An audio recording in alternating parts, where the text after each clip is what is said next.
Another government shutdown is looming, yes, once again, with no agreement on Capitol Hill over DHS funding. The deadline to make a deal is going to be Friday. Joining us now, Senator Markwayne Mullin, the Republican of Oklahoma. Senator, we want to get to all that, but first we want to get your response to all of this reports this morning about the El Paso airport closing for a special security reason. We don't have a lot of information.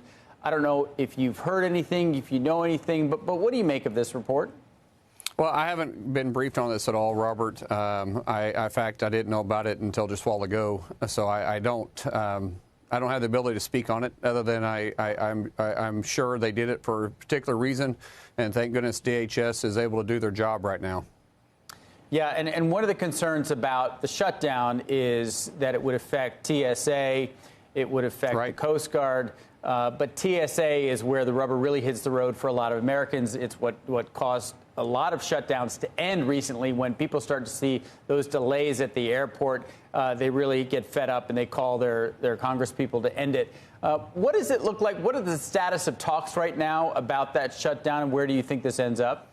Well, keep in mind, too, for your listeners, this isn't a full government shutdown. In fact, 97% of the government is fully funded. That's the 11 appropriation bills. DHS, Department of Homeland Security, is about 3% of the appropriations. So it's 97% of the government will keep operating. The talks are really nowhere.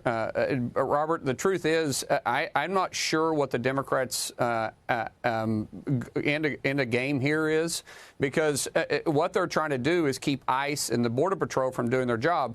The ICE and Border Patrol agents were fully funded for 4 years with a one big beautiful bill. So the only thing that the Democrats have shut down right now is their TSA agents, our FEMA, which is very important because we're going into the spring season, which is very strong in storm-related disasters, our Coast Guard, and our Secret Service. So the end game here is very hard to predict when you're dealing with Chuck Schumer.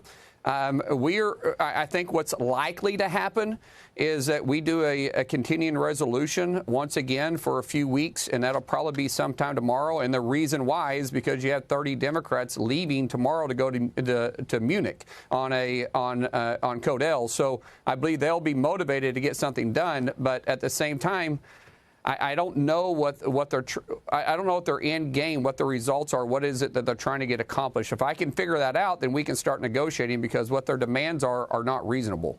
Well, we had Senator Chris Coons on Squawk Box last week, and he said the demands are very simple. He said, we want these federal agents to follow the same state and local rules, same rules that state and local law enforcement follow every day.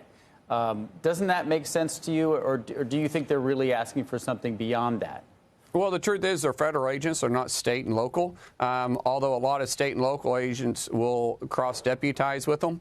I don't know what rules they're talking about, because when they start talking about demasking the individuals, keep in mind the Democrats are the one that's been doxing these ICE agents, going to their place of worship, going to their hotels, going to their restaurants. What if you had consequences and laws against doxing, which is what the senator mentioned? There already is. The fact is the local law enforcement isn't enforcing it. Those laws already exist today, Robert. They should be enforcing it, but they're not doing it in the state of Minnesota. And they should be. And so you're putting the ICE agents in danger when you start talking about judicial warrants. Judicial warrants it would be basically making every arrest, even if it's a traffic stop. That's like making judicial warrants only possible to arrest somebody with a DUI. That's the same concept as having judicial warrants for arresting someone that's entered the country illegally. It would make the entire country at that point a sanctuary country, not just a sanctuary city. But if they want to talk about body cameras, fine. If they want to talk about training and making the officers go through more of a training program that would make them more effective, fine. If they're wanting to talk about equipment that the ICE agents use, okay. But if they're wanting to make it harder for ICE agents to enforce the nation laws, which, by the way, Congress passed and they're simply enforcing, we're not going to go down that path. We want the ICE agents to enforce the nation's laws. Why? Because we're a nation that enforces laws, and we don't want to be a lawless nation. Senator, it's Kelly here, and as the midterms approach, and I'm just kind of following the pressure points of the administration, one of them does appear to be economic, and we can talk more about that. I know they want to make affordability front and center, but the stories that I keep hearing are, again, my mother-in-law has to show her ID on the train. That's never happened before. Like, people are carrying documentation around because they're concerned, okay, just on the off chance someone comes. What do you say to the public?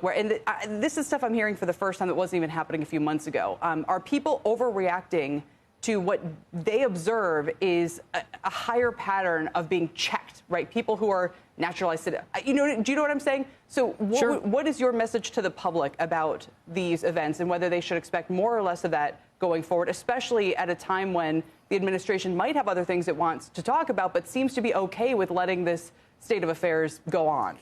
Well, the president ran very clear on restoring law and order and making our streets, and our cities safer.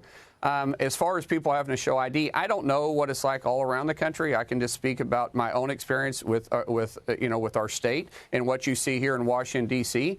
You're not seeing that. There's nothing to hide. If you're here legally, there's nothing to hide. There's no reason to hide. Most people already are walking around with a government-issued ID, meaning your real ID or your driver's license. And anywhere you go, if you go board a train here, you got to show your ID, right? If you go board a plane here, you got to show your ID. If you go into the bank to withdraw money or open an account, you got to show money. If you go into a store and you want to buy alcohol, or a restaurant, you want to buy alcohol, you got to show your ID. So everybody's already used to doing that. Some of this stuff that you see, I can't say it's overreacting because I haven't experienced it, and those that are in my state haven't experienced it. Maybe that might be happening, but if you're just obeying the law and you're working with law enforcement, you don't have that pressure. Where we see a lot of these stories coming out from are these sanctuary cities or these states that are refusing to work with the federal government to enforce the nation's laws. They're not going above and beyond. They're just simply trying to enforce law and order, which I support them doing so. I'm sorry to go back to this El Paso airport story, Senator, but That's I want to sort of go full circle. For our viewers that are just waking up here on the East Coast or in the middle of America, El Paso airport has been shut down by the FAA for a special security situation for 10 days. Not 1 day, not 10 hours, 10 days. This is you're from Oklahoma, El Paso, Yep. Critical. The airport is really one of the only ways in and out of that area without a 5 to 6 hour drive in any direction, Senator. How unusual, and I know you told us at the top you didn't know what's going on. So how unusual is it for a sitting United States senator, there are 100 of you, that's it, to not know what's happening when the FAA shuts down the airspace for, let's admit, a maybe not a major airport, but a really important airport for that part of the world, and right next door to one of the biggest Air Force bases in the world? Well, it depends on what you want to be read in on and what you're dealing with. It's not really my lane that I'm working with right now. Imagine if you talked to John Cornyn or Ted Cruz or one of the House representatives there, they would probably know. It's just not something that I'm dealing with on a daily basis. We got so many things we're working on around the world with Iran, what's happening in Venezuela, and then obviously with DHS funding, which just does affect that to some degree. I'm just not. If I walked out of here right now and I said, hey, I want to be read in on it, I could get read on it. It just hasn't been a priority for me to be read in on it yet.